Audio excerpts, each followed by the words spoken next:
ಅಧ್ಯಕ್ಷತೆಯನ್ನು ವಹಿಸಿರುವಂಥ ಹಿರಿಯರು ಮಾರ್ಗದರ್ಶಕರಾದಂಥ ಸನ್ಮಾನ್ಯ ಶ್ರೀ ಶಂಕರ್ ಕುಕ್ನೂರವರೇ, ಈ ಕಾರ್ಯಕ್ರಮದ ಉದ್ಘಾಟಕರಾಗಿ ಆಗಮಿಸಿದಂಥ ಕ್ರಿಯಾಶೀಲ ಶಿಕ್ಷಕರು, ಮಾರ್ಗದರ್ಶಕರು, ರಾಷ್ಟ್ರಮಟ್ಟದ ಆದರ್ಶ ಶಿಕ್ಷಕ ಪ್ರಶಸ್ತಿ ಪುರಸ್ಕೃತರಾದಂಥ ಸನ್ಮಾನ್ಯ ಶ್ರೀ ಡಾಕ್ಟರ್ ನಿಂಗು ಅವರೇ, ಮುಖ್ಯ ಅತಿಥಿಗಳಾಗಿ ಭಾಗವಹಿಸಿದಂಥ ಕನ್ನಡ ಸಾಹಿತ್ಯ ಪರಿಷತ್ತಿನ ಕ್ರಿಯಾಶೀಲ ಗೌರವಾನ್ವಿತ ಅಧ್ಯಕ್ಷರು ಅಂತ ಸನ್ಮಾನ್ಯ ಶ್ರೀ ಎಂ.ಜಿ. ಗಚ್ಚಣ್ಣವರವರೇ, ಹಾಗೂ ಇನ್ನೋರ್ವ ಪರಿಸರ ಪ್ರೇಮಿಗಳಾದಂಥ ಸನ್ಮಾನ್ಯ ಶ್ರೀ ಸಿ.ಎಸ್. ಅರ್ಶನಾಳ್ಗಳೇ, ಹಾಗೂ ಗೌರವ ಕಾರ್ಯದರ್ಶಿಗಳಾದಂಥ ಸನ್ಮಾನ್ಯ ಶ್ರೀಮತಿ ವೀಣಾ ಪಾಟೀಲ್ ಅವರೇ, ಹಾಗೂ ಇಲ್ಲಿ ಭಾಗವಹಿಸಿದಂಥ ಎಲ್ಲ ಕನ್ನಡದ ಮನಸ್ಸುಗಳೇ, ಕವಿಗಳೇ, ಹಾಗೂ ಕನ್ನಡ ಸಾಹಿತ್ಯ ಪರಿಷತ್ತಿನ ಸರ್ವ ಪದಾಧಿಕಾರಿಗಳೇ, ಸದಸ್ಯರೇ, ಎಲ್ಲರಿಗೂ ಕೂಡ ಯುಗಾದಿ ಹಬ್ಬದ ಹಾರ್ದಿಕ ಶುಭಾಶಯಗಳನ್ನು ಸಲ್ಲಿಸಿ,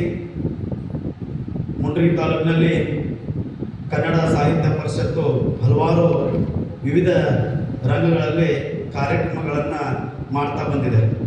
ಕರ್ನಾಟಕ ಸಂಭ್ರಮ 50 ಎನ್ನುವ ಅಡಿಯಲ್ಲಿ ಸುಮಾರು 75ಕ್ಕೂ ಹೆಚ್ಚು ಕಾರ್ಯಕ್ರಮಗಳನ್ನು ನಡೆಸಿಕೊಂಡು ಬಂದು, ಆ ಕಾರ್ಯಕ್ರಮದ ಜೊತೆಗೆ ಉಪನ್ಯಾಸಗಳನ್ನು, ದತ್ತಿ ಉಪನ್ಯಾಸಗಳನ್ನು, ಹಾಗೂ ಇನ್ನೂ ಅನೇಕ ಕಾರ್ಯಕ್ರಮಗಳ ಮುಖಾಂತರವಾಗಿ ಇಲ್ಲಿಯ ಹಿರಿಯ ಕವಿಗಳ ಮತ್ತು ಸಾಹಿತ್ಯಾಸಕ್ತರ ಮನವನ್ನು ಗೆದ್ದಿದೆ ಅಂತಂದು ಹೇಳಲಿಕ್ಕೆ ನನಗೆ ಭಾಳ ಹೆಮ್ಮೆ ಅನಿಸುತ್ತೆ.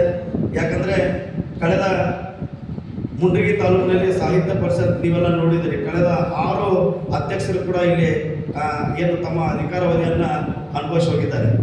ಆದರೆ 6 ಮಂದಿ ಅಧ್ಯಕ್ಷರು ಆದಾಗಿಂದ 7ನೇದವರು ಅಧ್ಯಕ್ಷರಾಗಿ ಸನ್ಮಾನ್ಯ ಶ್ರೀ ಎಂ.ಜಿ. ಗಚ್ಚಣ್ಣವರು ಆದಮೇಲೆ, ಯಾಕಂದ್ರೆ ಒಂದು ನಮ್ಮನೆ ಉಡ ಇದ್ದಂಗೆ ಅವರು, ಆ ಉಡ ಏನಾದರೂ ಹಿಡಿದಪ್ಪ ಅಂತಂದ್ರೆ ಅದು ಬಿಡಕ್ಕೆ ಸಾಧ್ಯ ಇಲ್ಲ. ಅಂದರೆ ಯಾವುದೇ ಒಂದು ಕೆಲಸವನ್ನು ತೆಗೆದುಕೊಂಡಪ್ಪ ಅಂತಂದ್ರೆ ಅದನ್ನು ಅತ್ಯಂತ ನಿಷ್ಠೆಯಿಂದ, ಪ್ರಾಮಾಣಿಕತೆಯಿಂದ, ಸರ್ವರ ಮೆಚ್ಚುವಾಗಿ ಆ ಕಾರ್ಯಕ್ರಮ ಯಶಸ್ವಿಗೊಳಿಸುವಂತಹ ಚಾಣಾಕ್ಷತೆ ಸನ್ಮಾನ್ಯ ಶ್ರೀ ಎಂ.ಜಿ. ಗಚ್ಚಣ್ಣವರಿಗೆ ಇದೆ. ಅಂತವರ ನೇತೃತ್ವದಲ್ಲಿ ಕೂಡ ನಮ್ಮೆಲ್ಲ ಸಾಹಿತ್ಯದ ಒಳಗೆ ಇವತ್ತು ಕಾರ್ಯಕ್ರಮವಾಗಿ ಒಂದು ಉನ್ನತವಾದಂಥ ಕ್ರಿಯಾಶೀಲವಾದ ಸಂಘಟನೆಯನ್ನ ಮಾಡ್ಕೊಂತ ಬಂದಿದೆ. ಕವಿಗೋಷ್ಠಿಯನ್ನ ನಡೆಸಬೇಕು ಅಂತ ಈಗ ನಾವು 3 ಕವಿಗೋಷ್ಠಿಗಳನ್ನ ಮಾಡಿದೀವಿ. ಈ ಸಲ ಸ್ವಲ್ಪ ವಿಶೇಷವಾದಂಥ ಕವಿಗೋಷ್ಠಿಗಳನ್ನು ಮಾಡಬೇಕು ಅಂತಂದು ನಾನು ನಮ್ಮ ಕವಿಗೋಷ್ಠಿಯ ಶಂಕರ್ ಕಡೆ ವಿಚಾರ ಮಾಡಿದಾಗ ಅವ್ರು ಏನ್ ಮಾಡ್ತಾ ಇದ್ರು, ಮೊದಲಿಗೆ ಎಲ್ಲರಿಗೂ ಫೋನ್ ಹಚ್ತಾ ಇದ್ರು. ಫೋನ್ ಹಚ್ಚಿ ನಿಮ್ಮನ್ನ ಕವಿಗೆ ಹಾಕಿರ್ತೀವಿ, ನಿಮ್ಮ ಒಂದು ಕವಿನ ವಾಚನಕ್ಕೆ ಹಾಕಿರ್ತೀವಿ ಅಂತಂದು ಹೇಳಿ ಅವ್ರೆಲ್ಲರಿಗೂ ಫೋನ್ ಹಚ್ಚಿ ಸುಮಾರು 35ರಿಂದ 40 ಜನ ಕವಿಗಳಿಗೆ ಅವ್ರಿಗೆ ಫೋನ್ ಹಚ್ಚಿ ಅವರನ್ನ ಹಾಕೊಂಡು ಮತ್ತೆ ಅದರೊಳಗೆ ಮುದ್ರಣ ಮಾಡಿ ಅವ್ರೇನು ಮಾಡ್ತಾ ಇದ್ರು, ಕರಿತಾ ಇದ್ರು.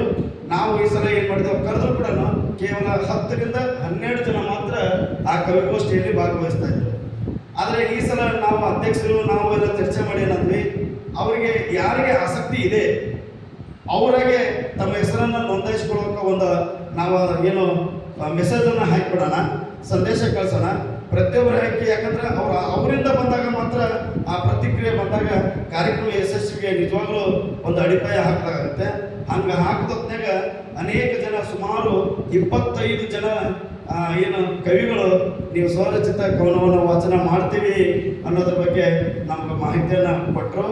ಅದರಂತೆ ಸುಮಾರು 25 ಜನ ಕವಿಗಳು ಇದರೊಳಗಾದರೆ, ಇದರೊಳಗೆ ಹಿರಿಯ ಕವಿಗಳು ಆದರೆ, ಅನುಭವ ಎಲ್ಲ ಇರ್ತಕ್ಕಂಥ ಕವಿಗಳು ಕೂಡ ಆದರೆ, ಇನ್ನು ಒಂದು ಕವನ ವಾಚನ ಮಾಡಲಾರ್ದಂಥ ಕವಿಗಳು ಕೂಡ ಇದರೊಳಗೆ ಅದರ ಅಂತಂದ್ರೆ, ಅಂದರೆ ಹಿರಿಯ ಕವಿಗಳ ಅನುಭವಗಳನ್ನು ತೆಗೆದುಕೊಂಡು ಇಂದಿನ ಯುವ ಕವಿಗಳ ಬರವನ್ನು ಕಂಡುಕೊಂಡು ಯುವಕರಿಗೆ ಅಥವಾ ಇಂದಿನ ಯುವಕ ಕವಿಗಳಿಗೆ ಒಂದು ಪ್ರೋತ್ಸಾಹದಾಯಕವಾದಂಥ ಮಾರ್ಗದರ್ಶನವನ್ನು ನೀಡತಕ್ಕಂಥ ಒಂದು ವೇದಿಕೆ ಇದಾಗುತ್ತೆ.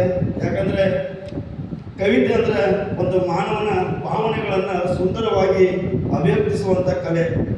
ಕವಿಗೋಷ್ಠಿ ಅಂದ್ರೆ ಕವನಗಳು ತಮ್ಮ ಕವನಗಳನ್ನು ಓದಿ, ಕವಿಗಳು ತಮ್ಮ ಕವನಗಳನ್ನು ಓದಿ ಸಾಹಿತ್ಯಾಸಕ್ತರೊಂದಿಗೆ ಹಂಚಿಕೊಳ್ಳುವಂಥ ಒಂದು ವೇದಿಕೆ. ಅಲ್ಲಿ ದುಃಖನೂ ಇರ್ಬೋದು, ಸಂತೋಷನೂ ಇರ್ಬೋದು, ಪ್ರಕೃತಿಯ ಸೌಂದರ್ಯವೂ ಇರ್ಬೋದು, ಅಥವಾ ಕೌಟುಂಬಿಕ ಹಿನ್ನೆಲೆ ಇರ್ಬೋದು, ಸಾಹಿತ್ಯಾಭಿಮಾನಿಗಳು ಇರ್ಬೋದು, ಅಥವಾ ಅನೇಕ ಸಾಹಿತ್ಯಗಳ ಭಾವನೆಗಳು ಇಲ್ಲಿ ಇರ್ಬೋದು. ಅವುಗಳನ್ನು ನಾವೆಲ್ಲರೂ ಮೆಲುಕು ಹಾಕುವ ಮುಖಾಂತರವಾಗಿ ಈ ಕವಿಗೋಷ್ಠಿಯನ್ನು ಯಶಸ್ವಿಗೊಳಿಸೋಣ. ಇನ್ಮೇಲೆ ಕವಿಗೋಷ್ಠಿಯನ್ನು ಯಶಸ್ವಿಗೊಳಿಸ್ಬೇಕಾದ್ರೆ ಒಬ್ಬರು 2 ರಿಂದ 3 ಜನ ನೀವು ಕರ್ಕೊಂಬಂದ್ರೆ ಮತ್ತಷ್ಟು ಈ ಕವಿಗೋಷ್ಠಿ ಯಶಸ್ವಿಯಾಗುತ್ತೆ. ಅಂತ ಕವಿಗೋಷ್ಠಿಯಲ್ಲಿ ಭಾಗವಹಿಸಿದಂಥ ಎಲ್ಲರಿಗೂ ಕೂಡ ನಾನು ತುಂಬ ಹೃದಯದ ಕೃತಜ್ಞತೆಗಳನ್ನು ಈ ಸಂದರ್ಭದಲ್ಲಿ ಸಲ್ಲಿಸಿ, ನನಗೂ ಕೂಡ ಇಲ್ಲಿ ಪ್ರಾಸ್ತಾವಿಕವಾಗಿ ಮಾತನಾಡಲು ಅವಕಾಶ ಮಾಡಿಕೊಟ್ಟಂಥ ಸಭಿಕರಿಗೆ ವಂದಿಸಿ ನನ್ನ ಮಾತು ಮುಗಿಸ್ತೇನೆ.